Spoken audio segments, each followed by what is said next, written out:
Ay, sala y la y un morocho, y el mapocho.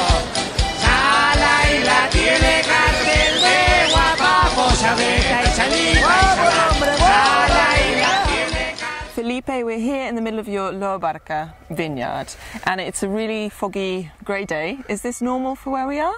Yes, very, very normal.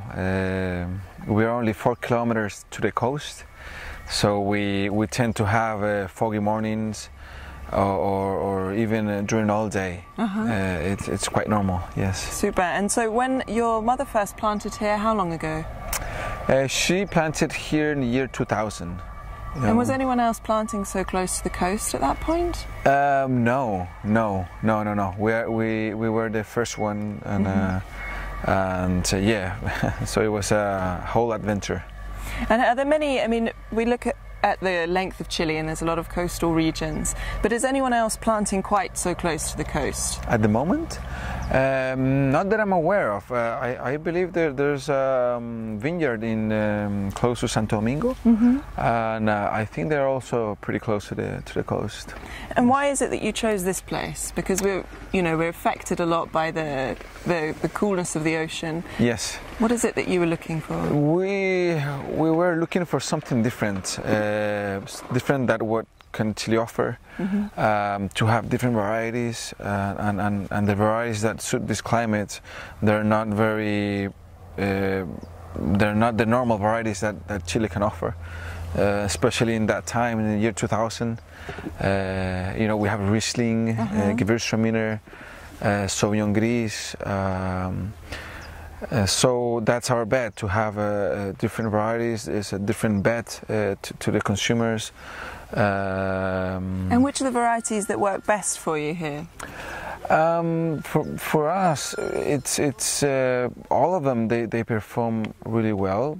But if I have to choose two, at least two, it would be the Riesling, definitely. Very versatile. It really adapts to this climate. And then, of course, the Sauvignon Blanc. Yes. Super. Yes. And what do you think is, because everyone talks a lot about Chilean Sauvignon Blanc, what do you think is so special about the quality that you can achieve here in these coastal regions? And how do you think it sits in the international marketplace? What makes it uniquely Chilean? Yes. Well, basically, I would say that normally we don't have root stocks. It's the vine; they have their own roots. That makes a big difference to start with. And then here, the proximity to the ocean. The Pacific is very cold. It has the Humboldt current that it chills down everything here.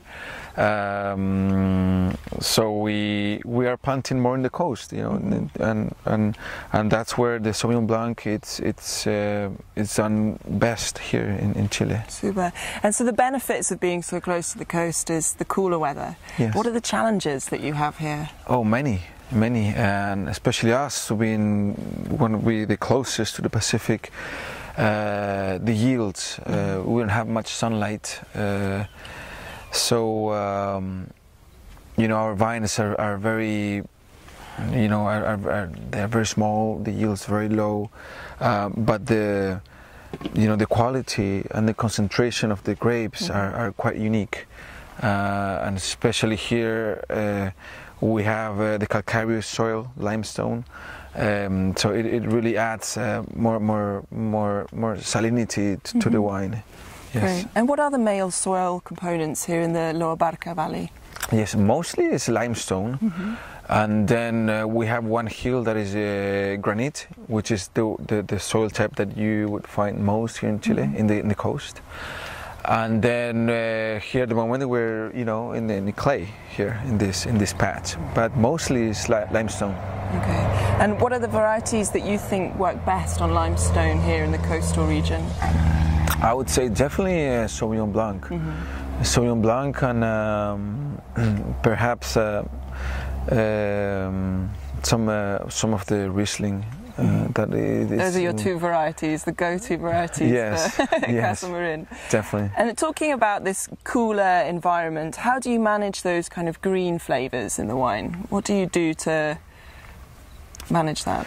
Well, it's you know, the varieties that we choose are perfect for this climate. You know, it's for the cool climate. So it's not that I would define them as a green, but I know that, you know, us we like to harvest sometimes a little bit green, but not everything. Is more like a component. You know, we use that green part to tune up the final blend. But if you taste the Sauvignon Blancs and some of the Pinots, I would not define them as green. Okay, but in terms of canopy management, there's nothing that you particularly look for here? Are they very open? Or? Yes. For us, it's really good to have a sun exposure into the bunches, so they can get the right maturity. But and also because of the humidity, you know, the humidity is very high, so we need to have our canopy quite open so that we are not prone to disease. Okay. Yes. And what are the diseases that you might find in a coastal region with this humidity? Right. Well, mostly it's botrytis. Botrytis is, you know, it's if you have higher yields, I would say more than 8. Here in the coast could be a problem if you don't have your spray program right, or your canopy. If your canopy is too big, also might have some problems. And then the other one that affects us also a lot, it could be the powdery mildew because of the cloudy days. Yeah, yes. Okay. And then the other big problem you have in this region is frost. When do you tend to get frost, and what parts does it affect? Well, mostly the flat areas, you know, the cooling tends to drain. So here where we are, it's a block that has been affected by frost in the past 4 seasons. And for that, that's the hardest, I would say, the frost and the birds and the wasp. It's really hard to control. For the frost, you need a lot of water. And these are the little sprays that we can see around the vineyard. Yes. Controlling, yes. adding water during frost. Yeah, that's the most efficient way. But they use a lot of water, so we've had 4 days in a row of frost, or nearly having frost, and we have to turn them on. So then at the 3rd day, 4th day, then we don't have enough water. And what is the water supply like down here? It's not much. It rains about 280, 300 millimeters a year, and all that only in winter. So there's not much water, and that's why we cannot really, even if we want to add a lot of water, it's sometimes you have a restriction. Okay. And in terms of irrigation for the hills, you use all drip irrigation here? Yes, it's all drip. It's not like a protocol of irrigating every week. We do make soil pits, and we just give them what they need only. We don't do over watering.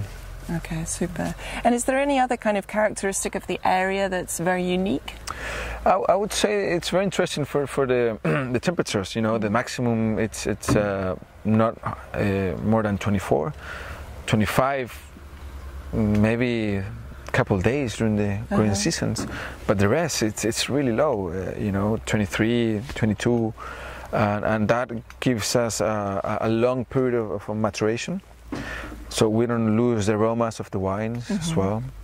With the cold nights, we keep the natural acidity. So for the same reason, we don't have to add any acidity or anything else to the wines. So we're blessed by the region, by the terroir. Yeah. It's beautiful. I'm definitely underdressed. Thank you. Much cooler than you think. Yes. Thank you.